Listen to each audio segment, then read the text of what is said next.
Hello दोस्तों, मैं सुशील एक बार फिर आपका स्वागत करता हूं आपके अपने YouTube channel the rapid classes for physics में। दोस्तों, हम जो पढ़ रहे हैं वो 12th क्लास की फिजिक्स का सेकंड पोर्शन पढ़ रहे हैं। उसमें हम जिस यूनिट की बात कर रहे हैं उसका नाम है प्रकाशिकी।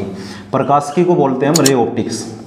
प्रकाशिकी के अंदर हमने अभी तक एक लेक्चर कवर किया है वीडियो में।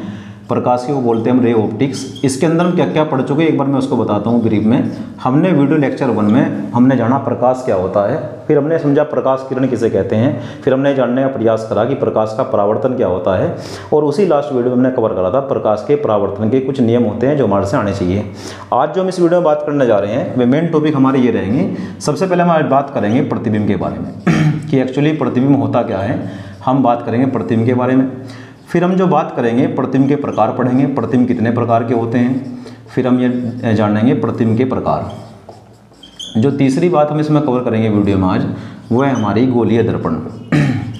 गोलीय दर्पण, और ये समझेंगे कि गोलीय दर्पण के प्रकार कितने होते हैं, कितने प्रकार के गोलीय दर्पण होते हैं, गोलीय दर्पण कहते किसे हैं, उसके बारे में सब कुछ जानेंगे। फिर हम कवर करेंगे इसके अंदर गोलीय दर्पण से संबंधित परिभाषाएं।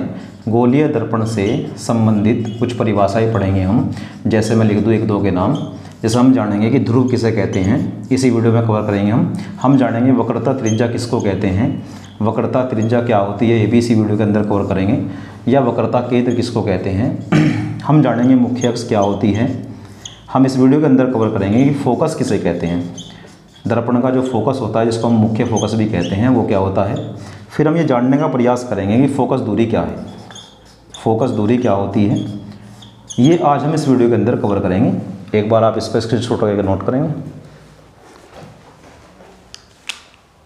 चलिए अब हम शुरू करते हैं हमारी आज की पहले डेफिनेशन जिसका नाम है प्रतिबिंब। प्रतिबिंब क्या होता है, जिसको इंग्लिश में बोलते हैं इमेज। इमेज क्या है भाई, मान लो हमारे पास कोई वस्तु है, वस्तु से चलने वाली प्रकाश की किरणें, मान लो ये वस्तु है, वस्तु से चलने वाली प्रकाश की किरणें, वस्तु से चलने वाली प्रकाश की किरणें का या तो अपवर्तन करा दो, या तो करा दो अपवर्तन, या करा दो परावर्तन। वस्तु से चलने वाली प्रकाश की किरणें अपवर्तन और परावर्तन के बाद जिस भी बिंदु पर मिलती है, वस्तु से चलने वाली प्रकाश की किरणें अपवर्तन या परावर्तन के बाद जिस भी बिंदु पर मिलती है या मिलती हुई प्रतीत होती है, या जिस भी बिंदु पर मिलती हुई प्रतीत होती है उसी बिंदु को हम प्रतिबिंब कहते हैं। एक बार फिर देखेंगे, हमारे पास कोई वस्तु है, उससे हम दो किरणें लेके चलेंगे या दो से ज़्यादा, उनका होगा रास्ते में परावर्तन या अपवर्तन। परावर्तन और अपवर्तन के बाद वे जहाँ भी मिलेगी रियल में या मिलती हुई प्रतीत होगी, हमें आभास होगा कि मिल रही है, उसी पॉइंट का नाम होता है प्रतिबिंब। चलो इसको लिखते हैं एक बार। वस्तु से चलने वाली प्रकाश की किरणें, वस्तु से चलने वाली प्रकाश की किरणें, चलने वाली प्रकाश की किरणें, वस्तु से चलने वाली प्रकाश की किरणें परावर्तन या अपवर्तन के बाद, परावर्तन या अपवर्तन के बाद, वस्तु से चलने वाली प्रकाश की किरणें परावर्तन या अपवर्तन के बाद जिस बिंदु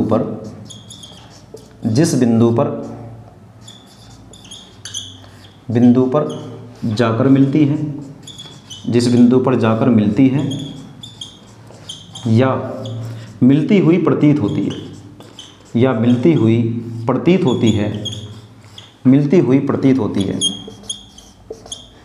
प्रतीत होती है, उसी बिंदु को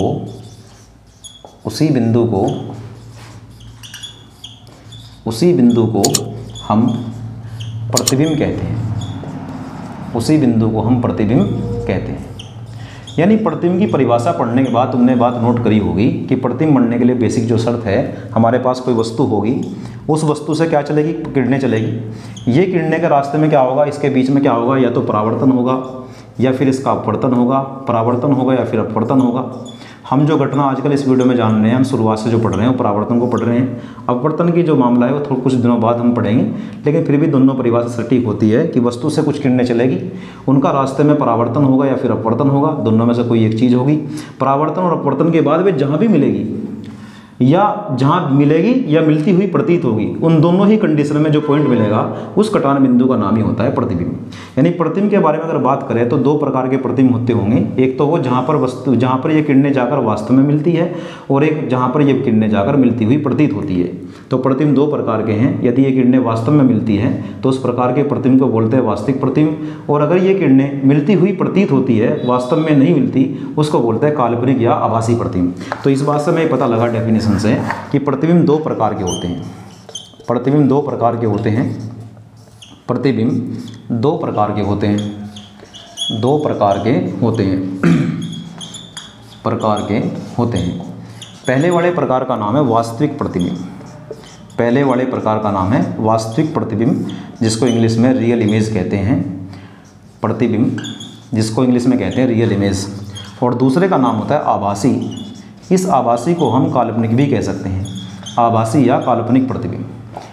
आभासी या काल्पनिक प्रतिबिंब, जिसको हम इमेजनरी इमेज कहते हैं। ये है दो प्रकार के प्रतिबिंब। अगर हम ऊपर वाली परिभाषा के दो पार्ट कर दें, अगर हम केवल इतना पढ़ें कि वस्तु से चलने वाली प्रकाश की किरणें परावर्तन या अपवर्तन के बाद जिस बिंदु पर जाकर वास्तव में मिलती है, जिस बिंदु पर जाकर मिलती है, उसको बोलते हैं वास्तविक प्रतिबिंब। और अगर हम इसका सेकंड पोर्शन पढ़ें कि वस्तु से चलने वाली प्रकाश की किरणें परावर्तन या अपवर्तन के बाद जिस बिंदु पर मिलती हुई प्रतीत होती है, उसे कहते हैं आभासी प्रतिबिंब। यानी ऊपर वाली जो डेफिनेशन है, उसी डेफिनेशन के अंदर इन दोनों की डेफिनेशन भी छिपी हुई है। तो हम इसको भी लिख सकते हैं। चाहो लिखते हैं वास्तविक प्रतिबिंब। वास्तविक प्रतिबिंब। वास्तविक प्रतिबिंब क्या होता है? वस्तु से चलने वाली प्रकाश की किरणें, वस्तु से चलने वाली प्रकाश की किरणें, वस्तु से चलने वाली प्रकाश की किरणें परावर्तन या अपवर्तन के बाद, अपवर्तन के बाद जिस बिंदु पर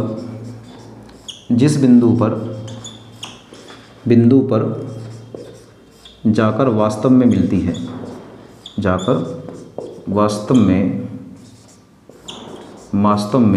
है, जिस बिंदु पर जाकर वास्तव में मिलती है, उसी को वास्तविक प्रतिबिंब कहते हैं। उसी को वास्तविक प्रतिबिंब कहते हैं। वास्तविक प्रतिबिंब कहते हैं। जो हमारी काल्पनिक या आभासी प्रतिबिंब की परिभाषा है, वो तुम खुद से भी कर सकते हो, होमवर्क भी डाल सकते हो उसको, क्योंकि ऊपर वाली जो हमारी मेन परिभाषा है उसमें से ही देख के हम इसको लिख सकते हैं। क्योंकि अब की बार हमने क्या यूज करा, पहले हाफ पोर्शन का यूज करा, हमने कहा जाकर मिलती है। अब की बार जो परिभाषा में लिखेंगे सेम लिखेंगे, वस्तु से चलने वाली प्रकाश की किरणें परावर्तन या अपवर्तन के बाद जिस बिंदु पर मिलती हुई प्रतीत होती है, उसको बोलते हैं हम आभासी प्रतिबिंब। अभी हमने बात करी प्रतिबिंब के बारे में। प्रतिबिंब क्या होता है? प्रतिबिंब के प्रकार। एक बार इसको नोट करेंगे, फिर नेक्स्ट टॉपिक पे चलते हैं।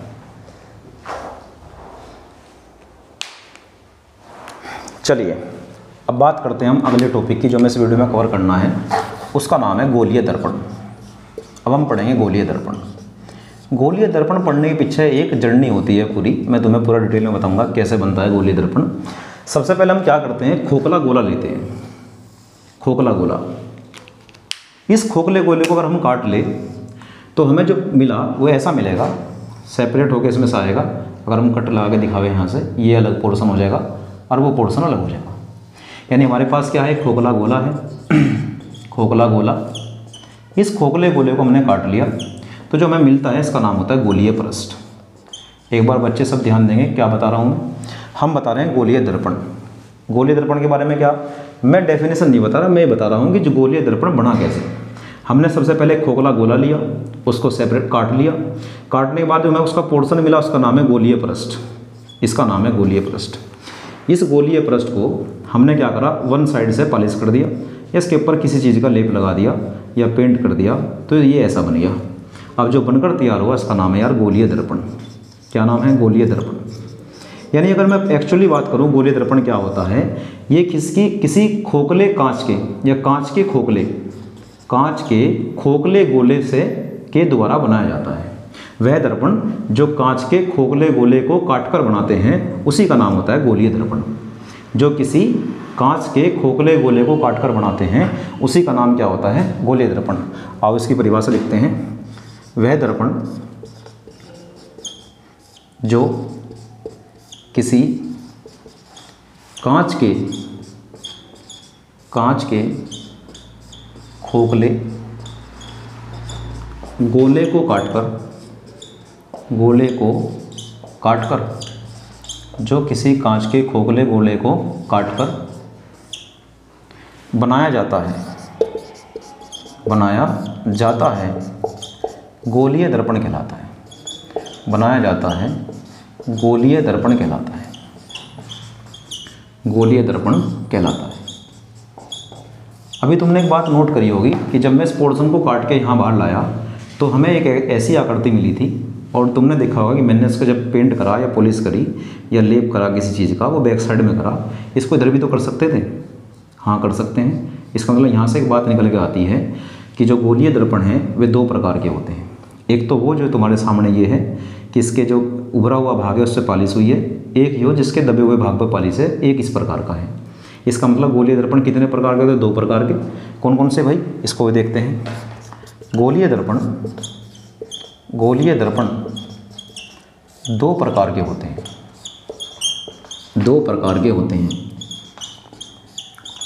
गोलीय दर्पण दो प्रकार के होते हैं। पहले की बात करें तो इसका नाम होता है अवतल गोलीय दर्पण।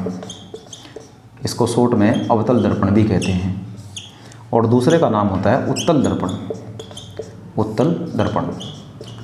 हम इस डायग्राम को देखकर ही पहचान सकते हैं कौन सा अवतल है कौन सा उत्तल है। अगर मैं इसको दोबारा ठीक करके बनाऊं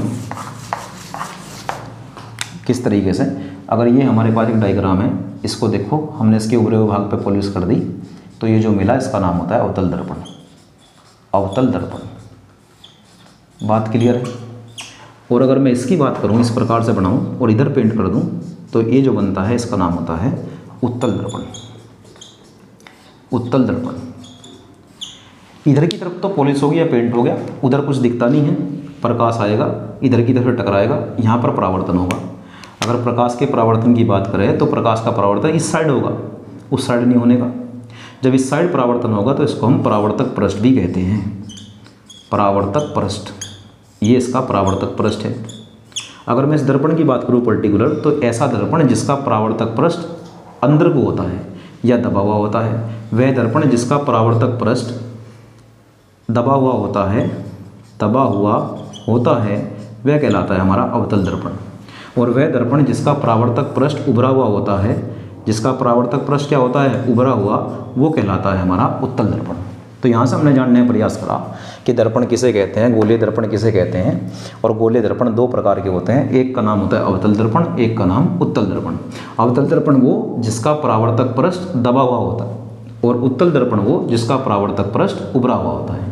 एक बार इस बात को भी नोट करेंगे। चलिए अब बात करते हैं यहाँ से आगे के बारे में। जो मैं इस वीडियो लेक्चर में कवर करना है वो है तीसरी बात हमारी। क्या है भाई? दर्पण से संबंधित, दर्पण कौन सा पढ़ रहे हैं हम? गोलीय दर्पण। एक बार इसको पूरा लिखेंगे। गोलीय दर्पण से संबंधित गोलीय दर्पण से संबंधित कुछ महत्वपूर्ण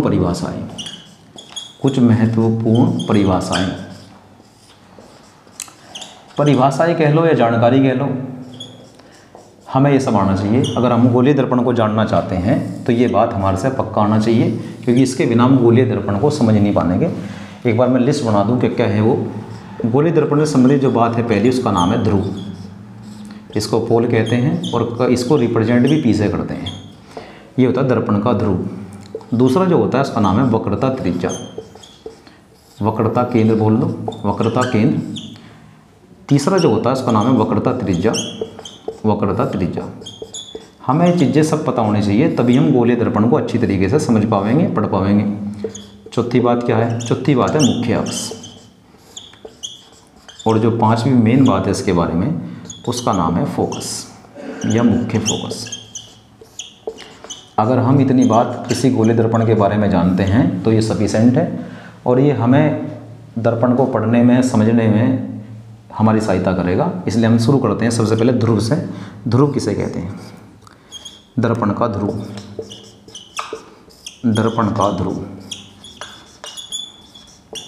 अभी मैंने तुम्हें थोड़ी देर पहले एक बात समझाई थी कि अगर कोई दर्पण बनाना हो तो ये पक्की बात है कि अगर वो दर्पण है तो वो गोले में से काटा गया हुआ। गोला भी कौन सा भाई? खोखला गोला। अगर ये गोलीय दर्पण है, इसका नाम है अवतल दर्पण।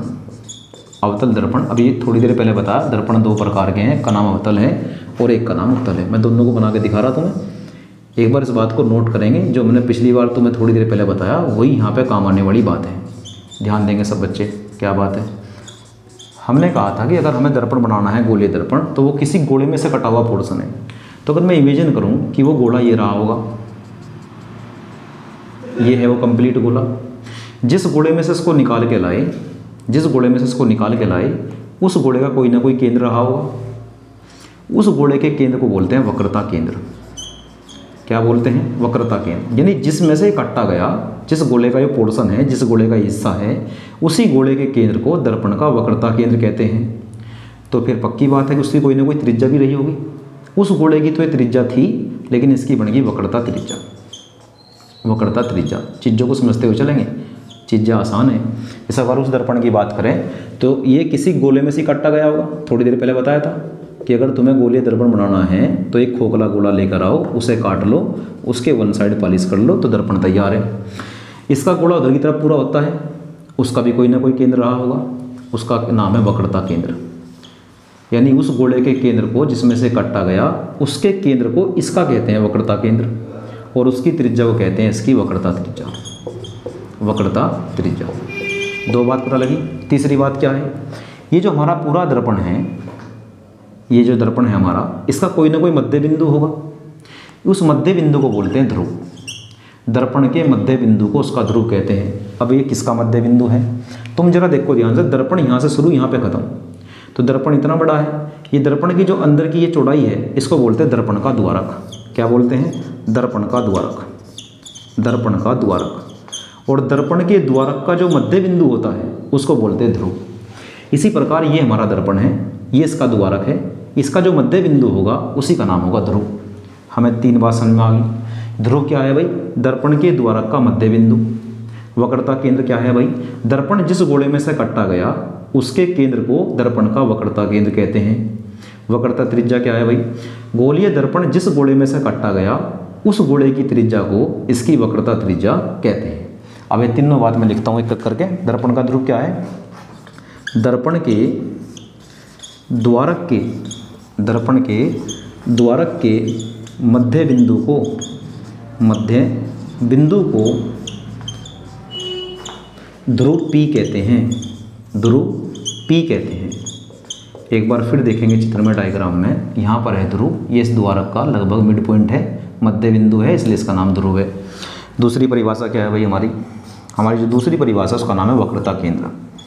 वक्रता केंद्र मैं तुम्हें बता चुका।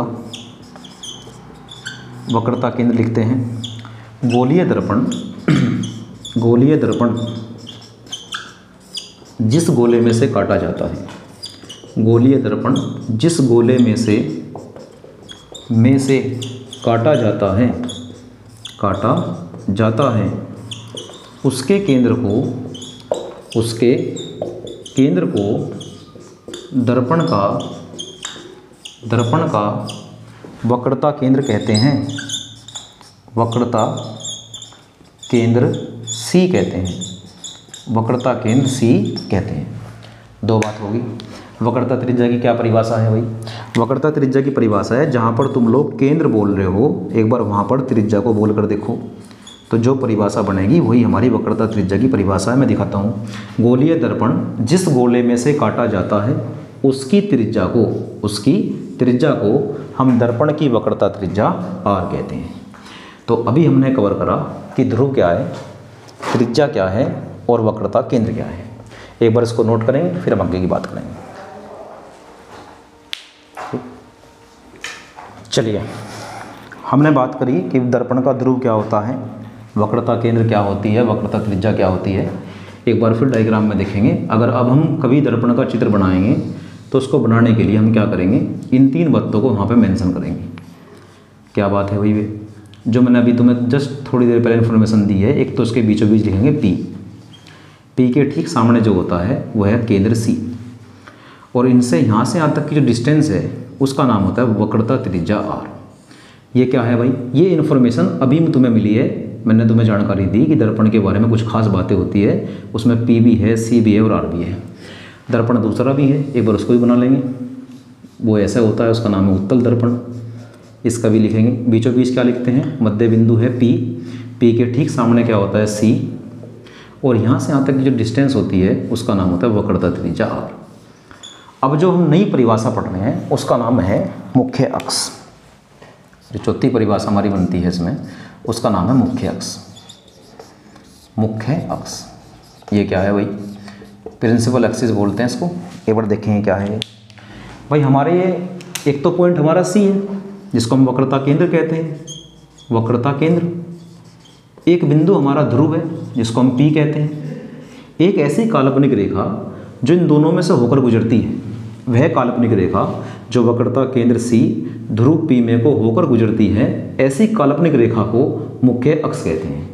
मुख्य अक्ष जस्ट केवल एक काल्पनिक रेखा है, वो किस में से पास होती है भाई, वक्रता केंद्र C और ध्रुव P में से पास होती है। तो ऐसी काल्पनिक रेखा जो वक्रता केंद्र C और ध्रुव P में को गुजरती है, उसी को हम मुख्य अक्ष कहते हैं। देखो इसका नाम है मुख्य अक्ष। बहुत सिंपल परिभाषा है, बहुत सिंपल जानकारी है, एक बार थोड़ा ध्यान देंगे।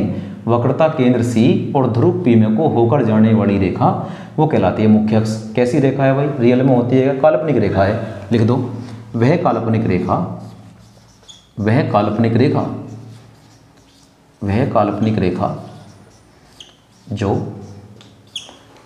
वक्रता केंद्र C, दर्पण के वक्रता केंद्र C, दर्पण के वक्रता केंद्र C तथा ध्रुव P, तथा ध्रुव P में को, ध्रुव P में को होकर गुजरती है, ध्रुव P में को होकर गुजरती है।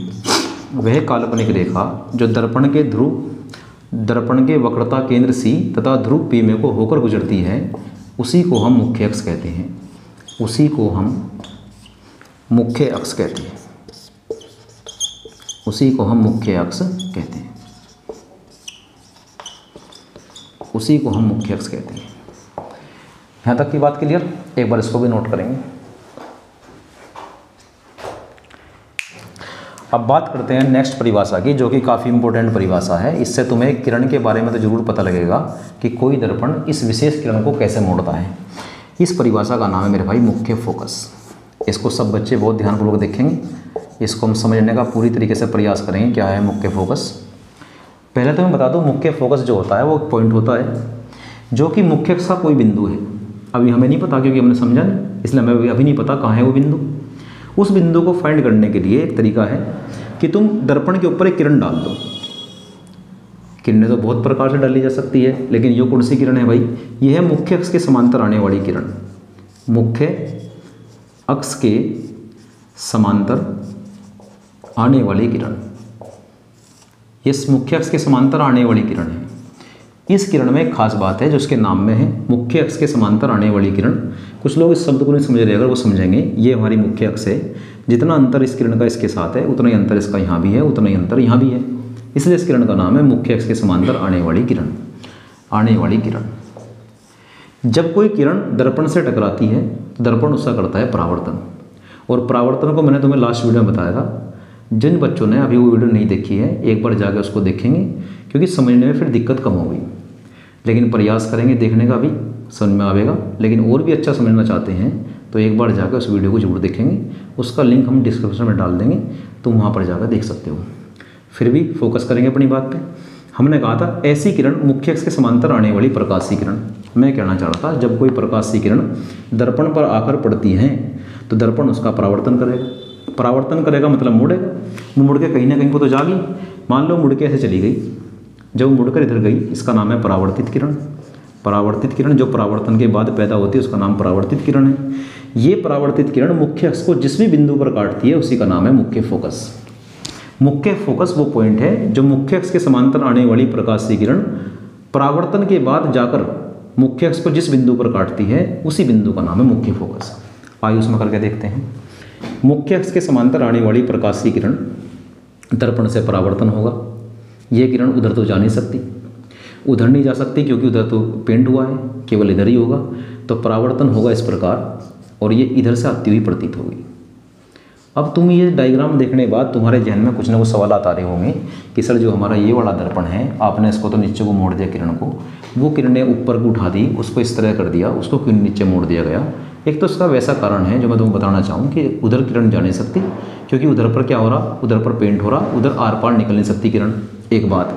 फिर इसके पीछे एक साइंटिफिक कारण भी है, ऐसी कोई ज़्यादा बड़ी थ्योरी भी नहीं है। अगर तुमने परावर्तन का नियम अच्छे से पढ़ा होगा तो तुम्हें समझ में आएगा।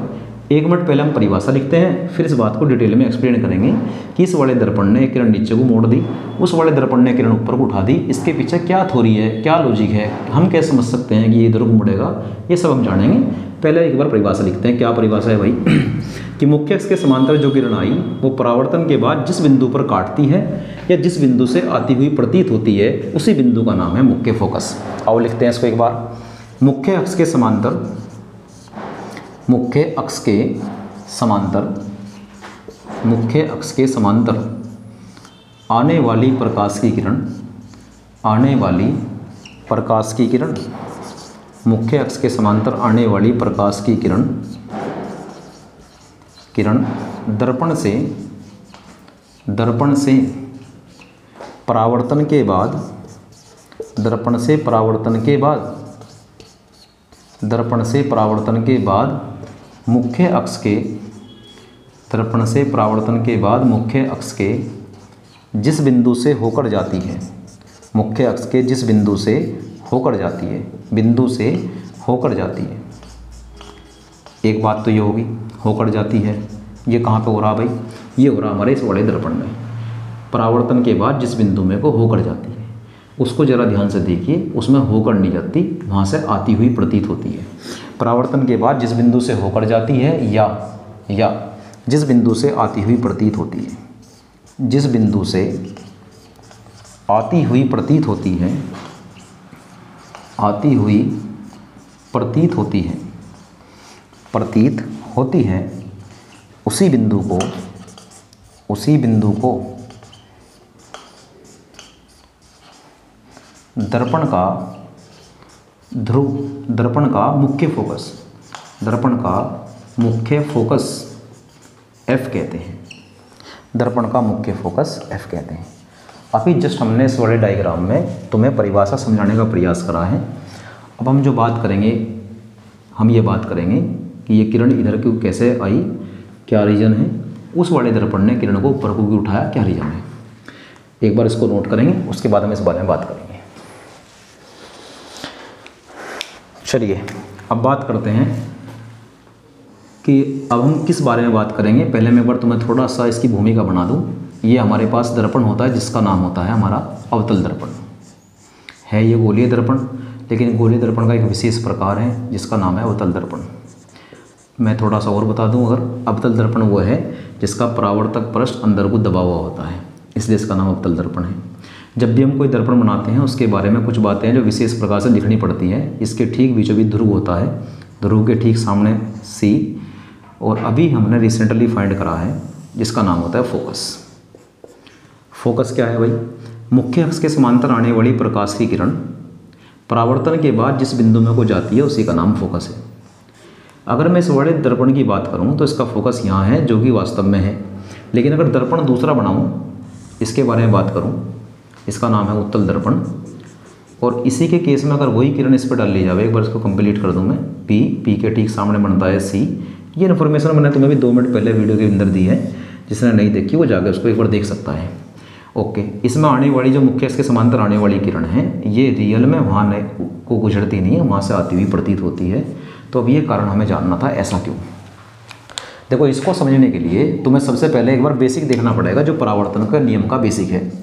परावर्तन के नियम का बेसिक क्या है भाई, परावर्तन का नियम जो हमने पढ़े थे उसमें हमने एक बात जानी थी, वो तुम देखो। मान लो हमारे पास ये कोई पृष्ठ है जिसका नाम है परावर्तक पृष्ठ।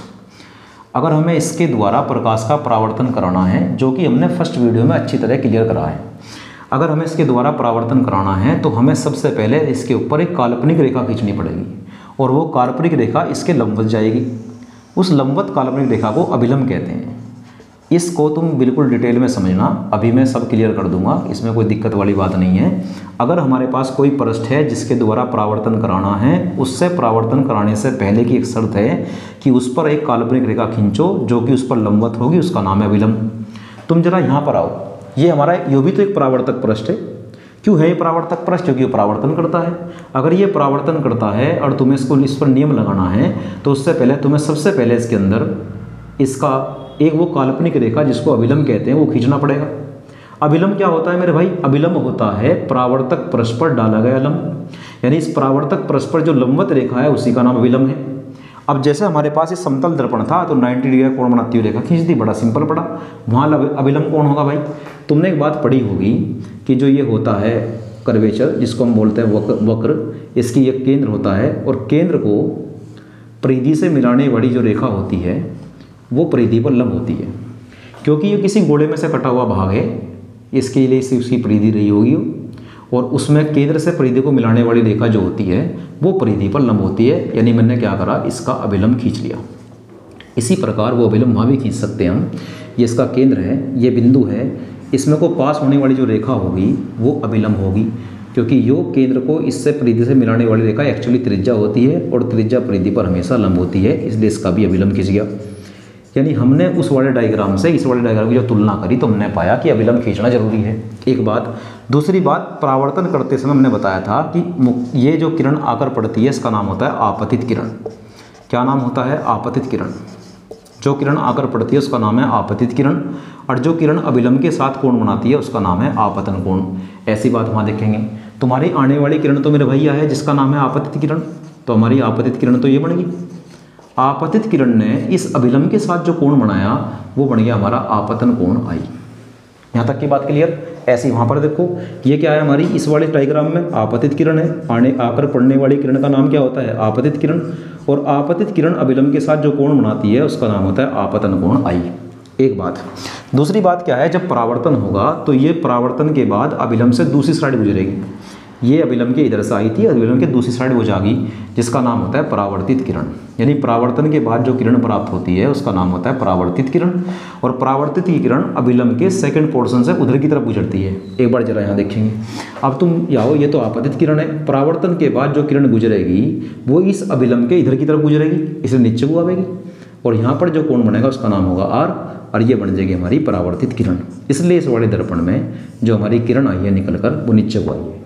अगर हम उसकी बात करेंगे तो यहाँ पर क्या है हमारी आपतित किरण, ये क्या है अभिलंब, और जो हमारी परावर्तित आवेगी वो अभिलंब से दूसरी तरफ आवेगी। अगर मैं इसको नीचे को मोड़ देता तो इधर की तरफ आती, इसलिए हमने करा उधर की तरफ को, तो ये बन गई हमारी परावर्तित किरण। इसलिए ऐसा हुआ, इसके पीछे कोई ज़्यादा बड़ी साइंस नहीं थी, बस वही परावर्तन का बेसिक जो हमने पिछली वीडियो में कवर करा था कि परावर्तन होने के लिए सच बात क्या है, एक तो आपतित किरण होनी चाहिए, एक अभिलंब होना चाहिए और एक परावर्तित किरण। इनके बीच बनने वाले कोण हमें पता होने चाहिए, फिर हम इस बात को भी अच्छी तरीके से समझ सकते हैं। मैं समझता हूँ जो हमने डायग्राम में तुम्हें समझाने का प्रयास करा वो अच्छी तरह समझ में आया होगा। जिसको समझ में नहीं आया वो वीडियो को एक बार और देखेगा, समझने का प्रयास करेगा। एक बार इसको नोट करेंगे।